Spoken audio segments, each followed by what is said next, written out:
नमस्कार दोस्तों, मेरा नाम है अतुल श्रीवास्तव और स्वागत है आपका नेक्सस जीएस में। जीएस का टेस्ट नंबर है 29 और ये टेस्ट सीरीज़ है आगामी जितने भी एग्जामिनेशन हैं, चाहे वो आपका यूपीपीसीएस हो, चाहे समीक्षा अधिकारी हो, चाहे फिर जितने भी छोटे एग्जामिनेशन भी हों, जैसे एसआई हो गया, पुलिस हो गया, कोई भी एग्जामिनेशन जो भी आने वाले हैं सबके लिए महत्वपूर्ण है।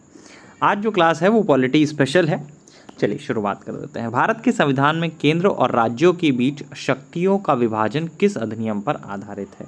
तो जो शक्तियों का विभाजन हुआ था तो वो किस अधिनियम पर आधारित है? तो भारत के संविधान में केंद्र और राज्यों के बीच किया गया जो शक्तियों का विभाजन है वो भारत सरकार अधिनियम 1935 के उल्लिखित योजना पर आधारित है। तो किस चीज़ पर आधारित है? भारत सरकार अधिनियम 1935 पर। भारत सरकार अधिनियम 1935 में निम्नलिखित में से किसकी स्थापना का प्रावधान किया गया था? तो अखिल भारतीय महासंघ स्थापित करने का प्रावधान जो है वो 1935 में किया गया था। तो अखिल भारतीय महासंघ, सेकेंड ऑप्शन। भारत सरकार अधिनियम 1935 के अंतर्गत अवशिष्ट शक्तियां किसे सौंपी गई थी?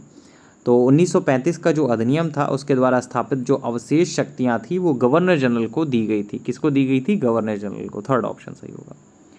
भारत के लिए संविधान का सर्वप्रथम उल्लेख किसने किया था? तो भारत के लिए संविधान का जो सर्वप्रथम उल्लेख किया गया था वो आपका क्रिप्स मिशन के द्वारा किया गया था। किसके द्वारा किया गया था? क्रिप्स मिशन के द्वारा। थर्ड ऑप्शन सही हो जाएगा। भारत सरकार अधिनियम 1935 का महत्व जो है मुख्यतः किस कारण है?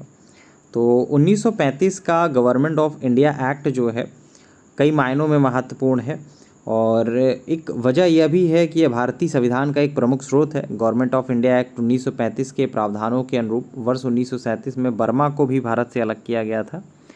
तो भारत सरकार अधिनियम का 1935 का एक महत्व जो है मुख्यतः किस कारण हुआ है, इसके बारे में अगर आपसे पूछा जाए तो चार ऑप्शंस हैं। तो ये भारतीय संविधान का प्रमुख स्रोत है। नेक्स्ट है, बर्मा को भारत से कब अलग किया गया था? तो बर्मा को भारत से 1937 में अलग किया गया था। इसके बारे में मैंने बताया अभी।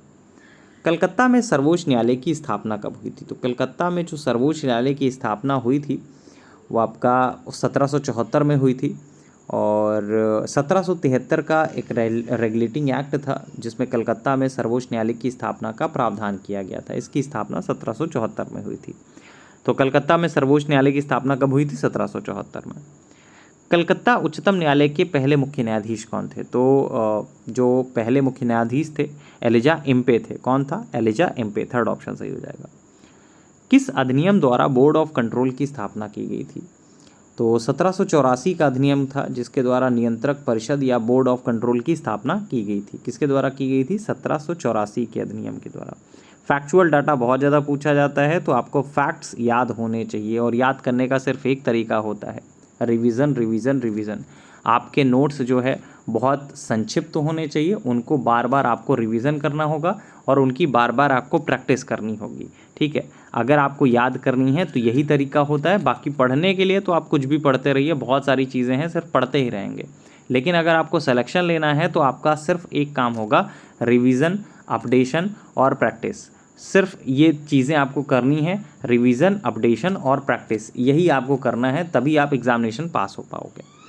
किस अधिनियम द्वारा अंग्रेज मिशनरियों को भारत में कार्य करने की अनुमति दी गई थी? तो कौन सा अधिनियम था जिसके द्वारा इंग्लिश मिशनरियों को भारत में काम करने की अनुमति दी गई थी? तो 1813 का अधिनियम था।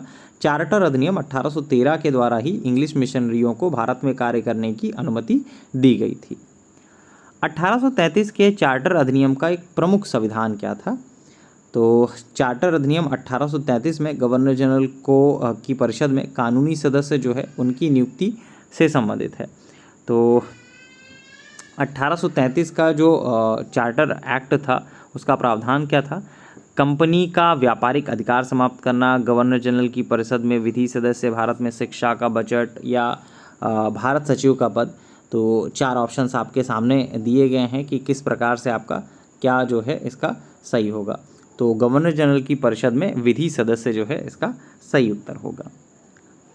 Next, general committee of public instruction का गठन किस वर्ष किया गया था? तो general committee of public instruction का गठन किस वर्ष किया गया था?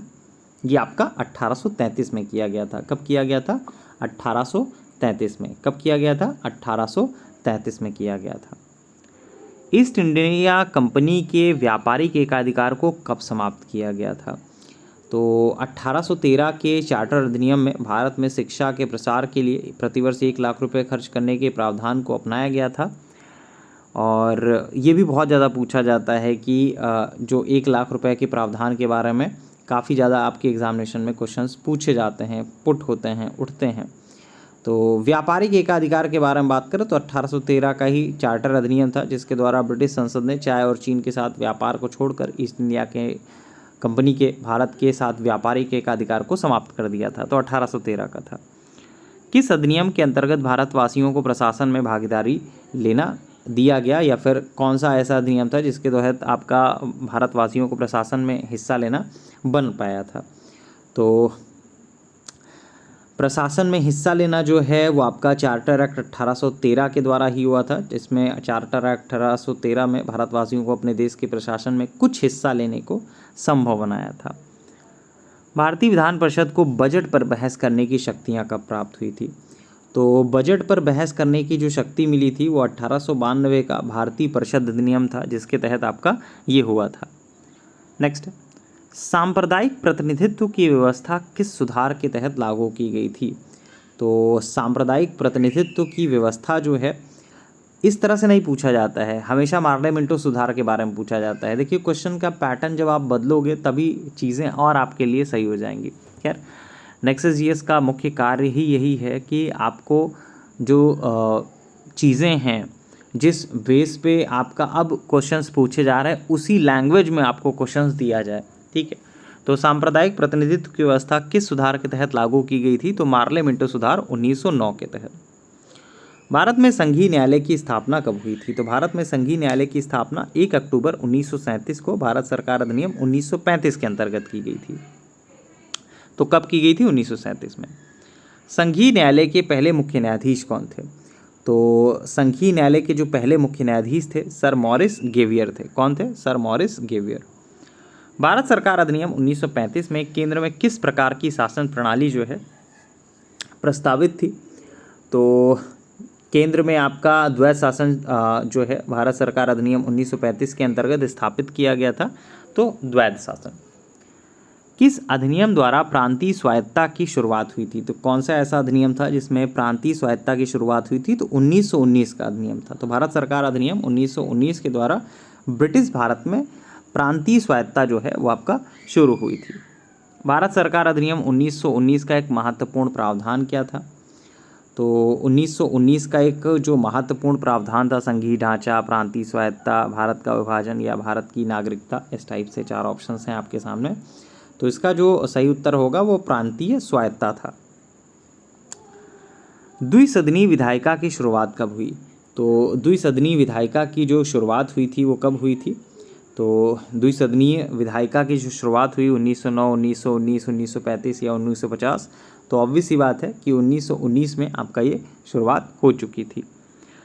मॉन्टेग्यू चेम्सफोर्ड सुधारों के अंतर्गत महिलाओं को मताधिकार मिला, लेकिन सभी महिलाओं को, सीमित वर्ग की महिलाओं को, केवल शिक्षित महिलाओं को या केवल विवाहित महिलाओं को? तो किसको ये अधिकार मिला था? तो सीमित वर्ग की महिलाओं को मॉन्टेग्यू चेम्सफोर्ड सुधारों के अंतर्गत कुछ मताधिकार का राइट मिला था। तो सीमित वर्ग की महिलाएं जो थी उनको मिला था। ये क्वेश्चन आपको एग्जाम कहीं पे बुक वगैरह में नहीं मिलेगा। रीज़न ये है कि ये डेवलप किए जा रहे हैं, ये बनाए जा रहे हैं इस तरह के क्वेश्चंस कि आप, क्योंकि अब आपके एग्जामिनर भी इसी पैटर्न पे क्वेश्चन पूछ रहा है कि जो बेस चीज़ें हैं उनको मान के चले, जैसे आप लोगों ने जो चीज़ें पढ़ी हैं, ठीक, उसके बेसिस पे कई तरह की क्वेश्चन बनते हैं। ठीक है, तो घुमा फिरा के चीज़ें आपसे पूछी जा रही हैं, तो उस तरह से प्रैक्टिस भी आपको करनी पड़ेगी।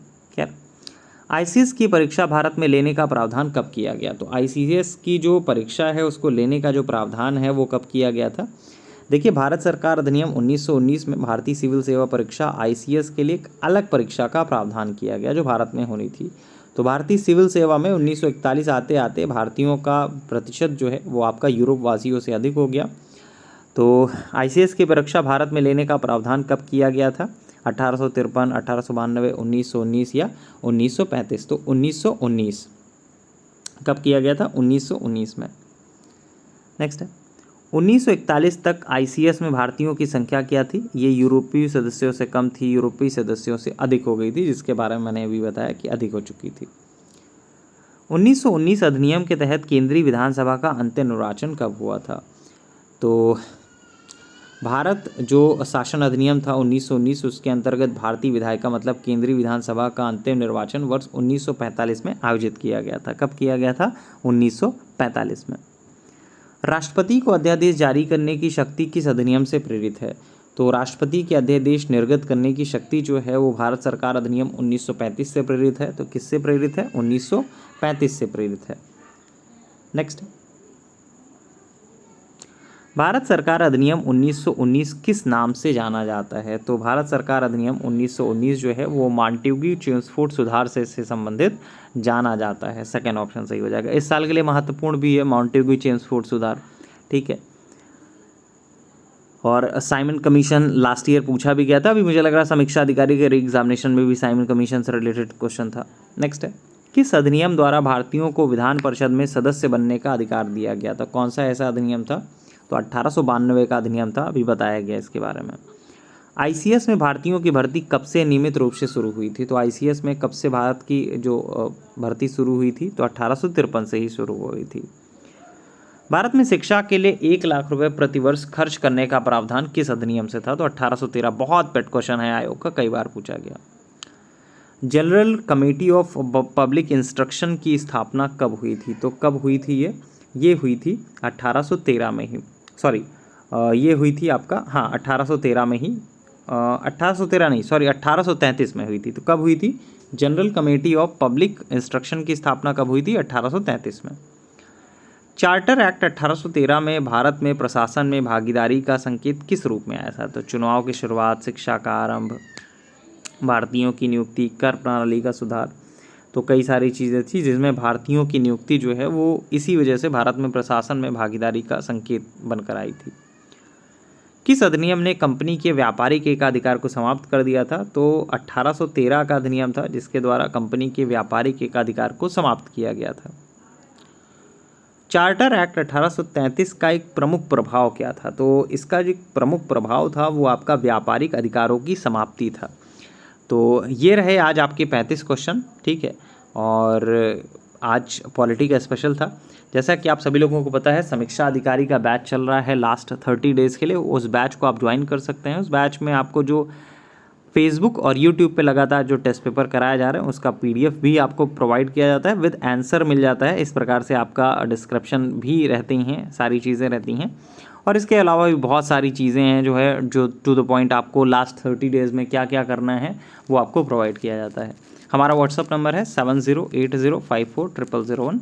रिपीट कर देता हूँ 7080540001। लास्ट 30 डेज़ के लिए बैच चल रहा है। इस बैच को आप ज्वाइन कर सकते हैं। इस बैच की फ़ीस मात्र 1200 रुपये है। चलिए, फिलहाल के लिए इतना ही। Thank you so much.